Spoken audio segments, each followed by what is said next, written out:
Welcome to History in a Year, America's first 250 years. Join us every single day as we journey from the Revolution of 1776 to the 250th anniversary of the United States. You can find every episode and join the discussion at pointedwords.com. I'm Stephen.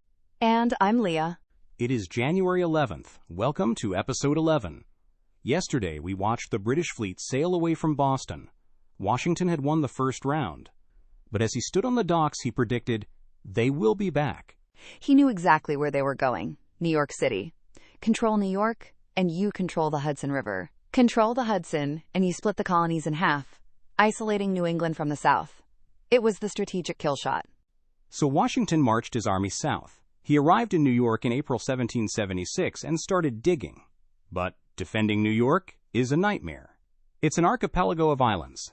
Manhattan, Long Island, Staten Island, surrounded by deep water.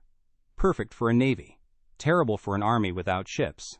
On June 29, 1776, the lookouts on Staten Island saw a sail on the horizon, then another, then a forest of masts. General William Howe had returned. And he didn't come alone. Over the next few weeks, the harbor filled with over 400 ships. It was the largest expeditionary force Great Britain had ever assembled. 32,000 well-trained soldiers, 10,000 sailors, and thousands of those terrifying Hessian mercenaries we mentioned in Episode 1. Washington had about 19,000 men. Most of them were sick, poorly equipped, and had never fought in a real battle. They were staring at a force twice their size. But amidst this terror, there was a moment of hope. On July 9, 1776, a messenger arrived from Philadelphia carrying a document. The Declaration of Independence.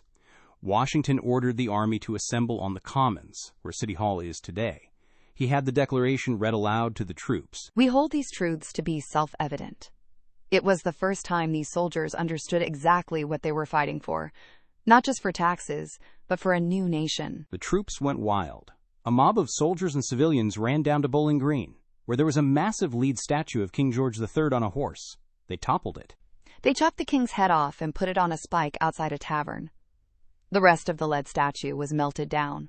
They turned the king into 42,000 musket balls to fire back at his own troops. But enthusiasm doesn't win battles. Tactics do. And on August 22nd, the British finally moved.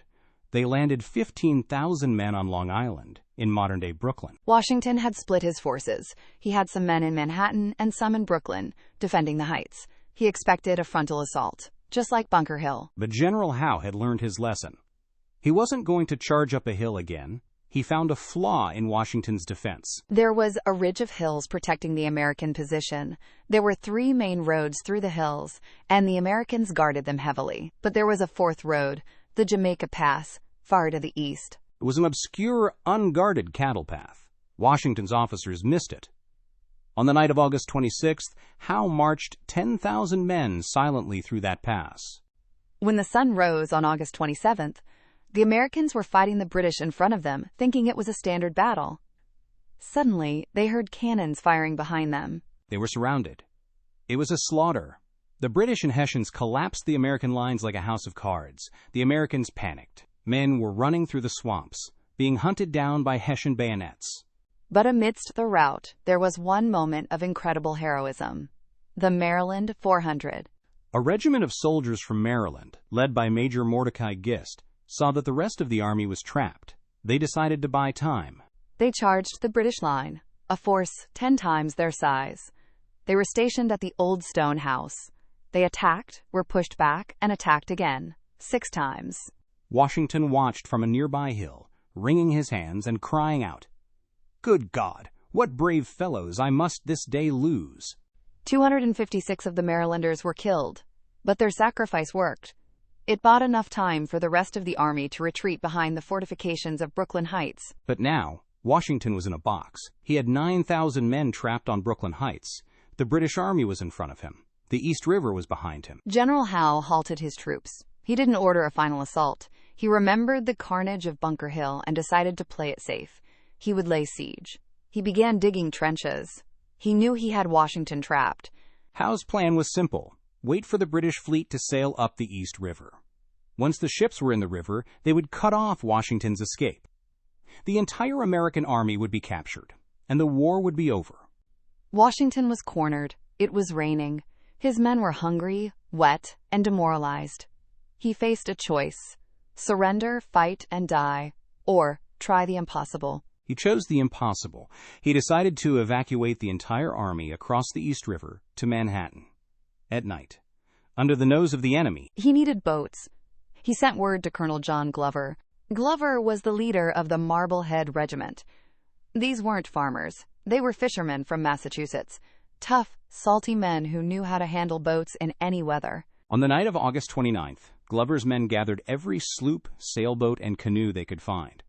They began ferrying the army across the river. The river is a mile wide. The current is treacherous. And they had to do it in total silence. They wrapped the oars in cloth. They ordered the men not to speak or cough. But luck was against them. At first, the wind was blowing the wrong way, making it impossible to use sails. They had to row against the wind. Then, the tide turned against them. By morning, a large portion of the army was still on Long Island. As the sun began to rise, the British lookouts were about to see the boats. It was going to be a massacre on the water. And then, the miracle happened. A dense, heavy fog rolled in. It was so thick you couldn't see 6 feet in front of you. This wasn't normal morning mist.